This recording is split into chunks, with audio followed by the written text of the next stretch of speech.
વિષય તરીકેનો એ મારું ક્ષેત્ર છે. થોડુંક વાંચ્યું છે એટલા માટે, કદાચ 2-3 પુસ્તકો તમારા કરતાં વધારે વાંચી હશે એટલા માટે કે હું તમારા કરતાં વહેલો જન્મ્યો છું. કદાચ તમારા કરતાં વધારે મેનેજમેન્ટનો અનુભવ મને છે, કારણ કે વહેલો જન્મ્યો છું. અકસ્માત એમાં કોઈ મેં નવાઈ નથી કરી. વહેલા જન્મ્યો તો એટલું કરીએ, એમાં કંઈ બહુ મોટી 5000ની દોડમાં જેને વહેલો લીડ મળે એ વહેલો પહોંચે, એમાં કંઈ પણ સાથે કરીએ તો જ કામનું. અને સદનસીબે મને એવા મેનેજમેન્ટના ગુરુ મળ્યા કે એક તરફથી ઇન્ડસ્ટ્રીયલ એન્જિનિયરિંગમાં એક્સપર્ટ કહેવાય એવા, બીજી તરફથી એન્ટરપ્રિન્યોરશિપમાં જે એક્સપર્ટ કહેવાય, સક્સેસફુલ રહે એવા લોકોની સાથે, અને ત્રીજા રૂથલેસ લોજિકથી જ, ડાબા મગજથી જ વિચાર કરે એવા સફળ બિઝનેસ એક્ઝિક્યુટિવ્સ. આંકડાની એની જ વાત કરે, નંબર્સની જ વાત કરે અને લોજિક જ આવે એવી સાથે કામ કર્યું. એટલે જે કંઈ પણ થોડું ઘણું કામ કર્યું છે એના જે અનુભવો એની સાથે હું એ બધા શેર કરીશ તમારી સાથે, અને થોડી આપણે વાતો કરશું. તો એક્સલન્સ ઇન મેનેજમેન્ટ એ આજે આપણે એના વિશે થોડા છૂટાછવાયા, જે મારા મગજમાં મેં ક્યાંકથી એકાદ પુસ્તક અહીંયા પડ્યું છે એમાંથી જે ભેગા કર્યા હોય, થોડું વ્યવસ્થિત રીતે રજૂ કર્યું છે. Why excellence? જરૂર શું છે એક્સલન્સની? મને કોઈ કહેશે શું જરૂર છે એક્સલન્સની? શ્રેષ્ઠતા, ઉત્કૃષ્ટતા સંચાલનમાં, આપણા કાર્યમાં. મેનેજમેન્ટ એટલે સેલ્ફ મેનેજમેન્ટ. મારું પણ હું મેનેજ કરતો હું તો એ સેલ્ફ મેનેજમેન્ટ કરું છું. મારો રોજબરોજની વાતો કરતો હું, દૈનિક પ્રવૃત્તિ કરતો હું, છે પણ મેનેજ જ કરું છું. ત્યાંથી માંડીને ઇન્ટરનેશનલ લેવલ ઉપર કામ કરતી કંપનીઓ જે કરતી હોય છે, મેનેજમેન્ટ કરતી હોય છે. તો મેનેજમેન્ટ એ કોઈ બીજો બહુ અલગ વિષય નથી કે જે આપણા માટે ન હોય એવું નથી. એ રોજબરોજનું છે. મારું માઇન્ડ મેનેજમેન્ટ, મારી ભાષાનું મેનેજમેન્ટ, મારી હેલ્થની મેનેજમેન્ટ, આ બધું આપણે રોજ કરતા હોઈએ છીએ. પણ વાય એક્સલન્સ શા માટે? સેકન્ડ ક્લાસ કેમ નહીં? પાસ ક્લાસ કેમ નહીં? એમાં જી, સરળતા અને સુગમતા માટે. રાઈટ. પછી બેસ્ટ રિઝલ્ટ માટે. Very good. પછી ગુડ. ત્યારબાદ વાય એક્સલન્સ? કોઈ કહેશે મને કે આપણે એમાં શ્રેષ્ઠ શું કામ?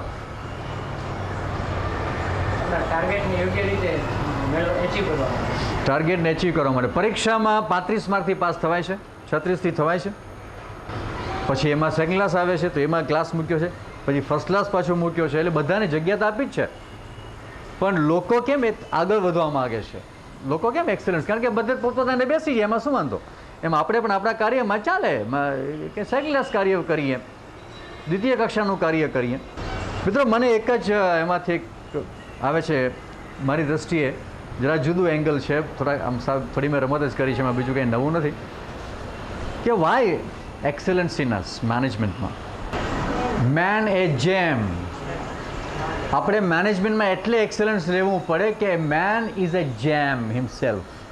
મેનેજમેન્ટનો જે સ્પેલિંગ છે ને, શબ્દ, આજે સવારે એક સરસ વાત થતી હતી કે ક્યાંથી કેવી રીતે શબ્દો આવે છે એ ખબર પડતી નથી, કોને શબ્દોને જન્મ આપ્યો છે એ ખબર નથી. પણ આ મેનેજમેન્ટ શબ્દ એવી રીતે કંઈ ગોઠવાઈ ગયો કે એમાં બધા જ પહેલાં અક્ષરો મેન એ જેમ. એ માનવ એ તો એક નંગ છે, હીરો છે. એનામાં હીરક તત્વ પડ્યું છે. આ હીરક તત્વ પડ્યું છે માટે મેનેજમેન્ટ એક્સલન્સ થવું જ જોઈએ. જો પથ્થર હોત તો મેનેજમેન્ટ એક્સલન્સ ન થાય. પણ મેનેજમેન્ટ શબ્દમાં જ માણસનો સમાવેશ છે, અને માણસનો કેવો સમાવેશ છે કે માણસ એ જેમ છે એવો સમાવેશ છે. અને એટલે એ હંમેશા આપણે એક્સલન્સ તરફ આગળ વધવું જોઈએ. અને કારણ કે it is in our spirit, it is in built. આપણામાં છે જ અંદર. We are James. Every person is a જેમ. હા, ક્યારેક કોઈકને ખબર નથી કે હું જેમ છું. કોઈકને ઝાંખો જેમ છે અને કોઈકને પહેલ પાડવા પડે છે, અને કોઈક તૈયાર જેમ છે અને એને ખબર છે કે હું જેમ છું. પણ જેમનું તત્વ તો પડ્યું છે. એટલે એલિમેન્ટ ઓફ જેમ ઇઝ એવરીવેર. તો એ આપણે આજે એના માટે એક્સેલન્સ ઇઝ રિક્વાયર્ડ. આ એક શબ્દ મને બહુ મજા આવે છે ક્યારેક ક્યારેક બોલવાની. 7. આ જે 7 શબ્દ છે, 7 આંકડો, એ આંકડો છે એ કંઈક બહુ એની સાથે ઘણા સંબંધો છે, એની સાથે ઘણા એના પરસેપ્શન્સ છે. દાખલા તરીકે 7 અપ. 7 અપ શું છે? એ સોફ્ટ ડ્રિંક છે. 7 અપ. તો વાય 7? આવા 7 ઉપરથી કોઈ મને શબ્દો કહેશો બીજા? સપ્તર્ષિ એટલે શું? સપ્તાહ. Very good. સપ્તર્ષિ એટલે શું? 7 ઋષિઓનું એક ઝુમખુમ. Right, good. સપ્તાહ એટલે 7 સતત દિવસોની એક કથા. સપ્તપદી એટલે શું? 7 પગલાં, એક વચન છે અને ભવિષ્યનું નિર્માણ છે. રાઈટ. પછી 7 o'clock. Yes, good. 7 o'clock brand પણ છે. હા, સંગીતના 7 સ્વર. સારે ગમ પદ નિશા. મેઘધનુષ્યના 7 રંગો. અઠવાડિયાના 7 દિવસો. How many 7? એટલે સ્વર, કલર્સ અને પગલાં, જેમાં સપ્તપદી પણ આવી ગઈ. તો આ કંઈક એવા દાખલા તરીકે છે. આ બધા કંઈક ઇન્ડિકેટ કરે છે, કંઈક નિર્દેશ કરે છે. આ 7 કલર્સ છે, રંગો છે, એ તો અલગ જ છે. તમે જોઈ પણ શકો છો કે અલગ છે, પણ એ અલગ અલગમાં જગ્યા હોત, 1 ફૂટની જગ્યા હોત, તો એ મેઘધનુષનો રંગ ન થાત, કે મેઘધનુષ્ય ન કહેવાત, એ લાંબી પટ્ટીઓ કહેવાત રંગની. પણ એ એકબીજાની સાથે ઇન્ટિગ્રેટ થઈ મર્જ થાય છે, સમાઈ જાય છે અને એક પ્રકારનો જે બ્યુટિફુલ શેડ ઊભો થાય છે, એટલે આપણે એને મેઘધનુષ કહીએ છીએ. એમ સપ્તપદીની વાત નીકળી. 7 પગલાં તો આપણે ચાલી લઈએ, એમાં કંઈ વાંધો નથી. પણ એ જે સાથે ચાલે છે, સાયુજ્યમાં ચાલે છે, અને સાયુજ્યમાં ચાલીને જે એકબીજાની સાથે વચન આપે છે, એ 7 પગલાં એ આવતા 7 જન્મારાના વચન છે. એ રીતે આપણે એને લેવાનું છે. અને એવી રીતે 7 સ્વર, સારેગામા પધનિશા, એ જે આખું 7 સ્વરોનું મંડાણ થાય, એનું ઘડતર થાય, અને એમાં જે ગૂંથણી થાય, એમાંથી કેટલા રાગો આવે છે. પણ રાગનું બધું મૂળ તો 7 સ્વર જ છે, એમાં કંઈ વધારે તો છે નહીં.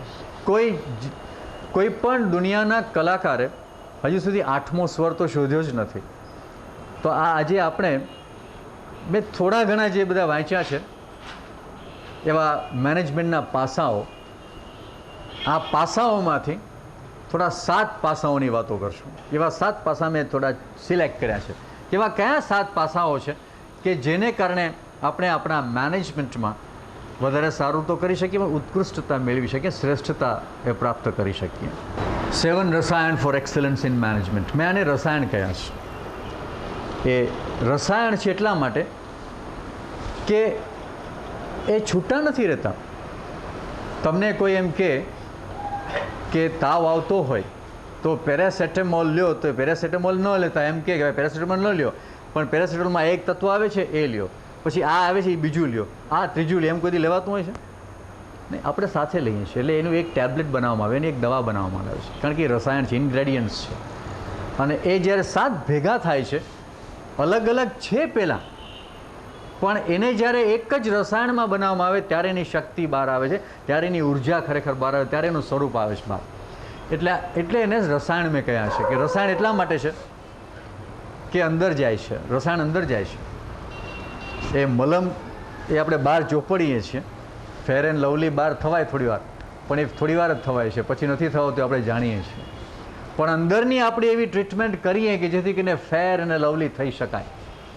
કારણ કે beauty is the skin deep only, કહે છે ને અંગ્રેજીમાં, કે beauty is skin deep only and beauty lies in the eyes of the beholder. જે બ્યુટી કેમાં હોય છે કે જે જુએ છે એમાં. તો આપણે પોતે એવું કરીએ જેથી કરીને આપણે બ્યુટી અને ફેર એન્ડ લવલી થઈ શકીએ. પણ એના માટે અંદર જવું જોઈએ, અને એ અંદર જાય એવા પાસાઓ છે, એટલા મહત્ત્વના પાસાઓ છે, માટે એને મેં આજે રસાયણ કહ્યા છે. આ આયોજન એટલે શું? આપણે બહુ ઘણી વાર વાત કરી છે, આનું પ્લાનિંગ થઈ ગયું, આની પ્લાનિંગ બરાબર નહોતું, આનું પ્લાનિંગ અપ ટુ ડેટ, આમાં પ્લાનિંગ જેવું હતું જ નહીં કાંઈ. તો આ આયોજન એટલે શું? કામ કેવી રીતે કરવું એની એક પદ્ધતિ નક્કી કરીએ, એની વર્કલાઇન નક્કી કરીએ. પછી આયોજનની વ્યાખ્યા શું? પૂર્વ તૈયારીમાં શું શું હોઈ શકે? પૂર્વ તૈયારીમાં કઈ રીતનું કાર્ય કરવું, ક્યાં કરવું, કઈ જગ્યાએ કરવું, એના માટે શું શું જરૂર પડશે અને કયા સમયે કરવું, અને કોને કોને આમંત્રિત કરવું એટલે એ રીતનું આખું જે એના માટે જે કાંઈ તત્વો જરૂર પડતા હોય એ બધા વિશે વિચારણા. Very good. કોમર્સમાં મેનેજમેન્ટનો એક વ્યાખ્યા આવે છે કે what is management? 5M. Management માટે 5M કહેવાય છે. ખ્યાલ છે મને? કોઈ કહેશે 5M એટલે શું? કોઈ એક એમ કહેશે? મેન, મશીન, પછી મની. નહીં, એમ નથી. Method,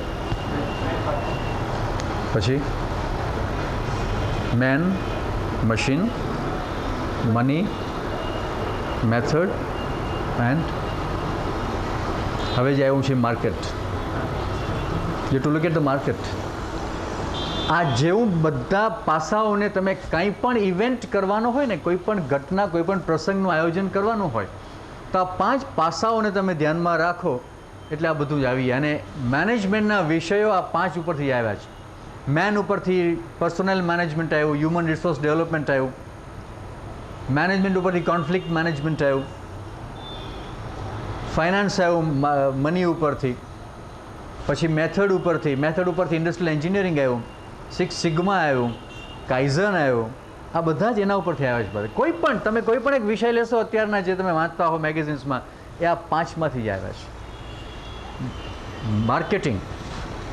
market, selling, brands, global market, competition, આ જે કંઈ પણ આવે તે બધું આના ઉપરથી આવ્યું છે. કસ્ટમર રિલેશનશિપ, CRM જેને અંગ્રેજીમાં આવે કે છે. તો મુખ્ય 5 ઉપરથી છે. That is starts with management. અને જે અમે 5 પાસાઓને ધ્યાનમાં રાખતા જઈને કાર્ય આગળ કરીએ, દેટ્સ પ્લાનિંગ. બીજું કશું જ નથી.